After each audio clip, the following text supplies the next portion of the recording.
एक खूबसूरत छोटे शहर में एक पिज़्ज़ा की जगह थी जिसका नाम था घोस्टी डिलाइट्स। यहाँ की पिज़्ज़ा बहुत मशहूर थी और अमला भी बड़ा दोस्ताना था। इन सब में सबसे पसंदीदा पिज़्ज़ा डिलीवरी बॉय था जिसका नाम टीमी था। टीमी हमेशा खुश मिजाज और लोगों की मुस्कुराहटें बढ़ाने का शौकीन था।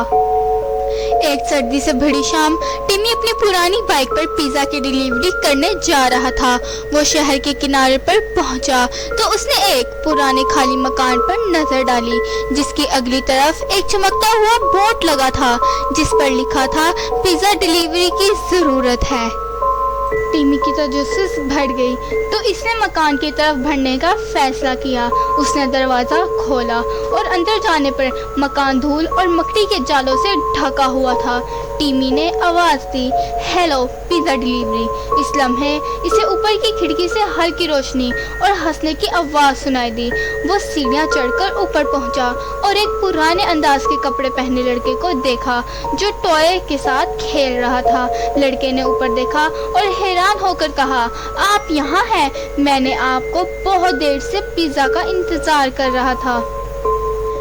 टिमी ने लड़के को पिज़्ज़ा दिया जिसे उसने खुशी खुशी कबूल कर लिया। जब टिमी ने वापस जाने का इरादा किया तो लड़के की मुस्कुराहट और बढ़ गई। आपका शुक्रिया कि आपने मुझे पिज़्ज़ा पहुंचाया। आप पहले मेहमान हैं जो मुझे बहुत अरसे बाद मिले हैं। टिमी ने हैरत से पूछा, आपका क्या मतलब है? आपको मेहमान क्यों नहीं मिला? लड़की की मुस्कुराहट संजीदा हो गई। मैं यहाँ अकेला रहता हूँ क्योंकि मैं एक भूत हूँ। मुझे पिज़्ज़ा बहुत पसंद था मगर बहुत अरसे से इसका लुत्फ़ नहीं उठाया। टिमी ने हैरत से कहा, ओह मैंने कभी भूत नहीं देखा।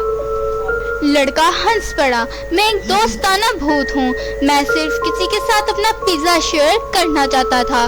टिमी और भूत लड़के ने कुछ वक्त बातचीत की और टिमी ने वादा किया कि वो दोबारा यहाँ ज़रूर आएगा। जब टिमी मकान छोड़ा तो इसके दिल में एक खुशगवार एहसास था। इसे पता था कि इसने एक नया दोस्त बनाया है।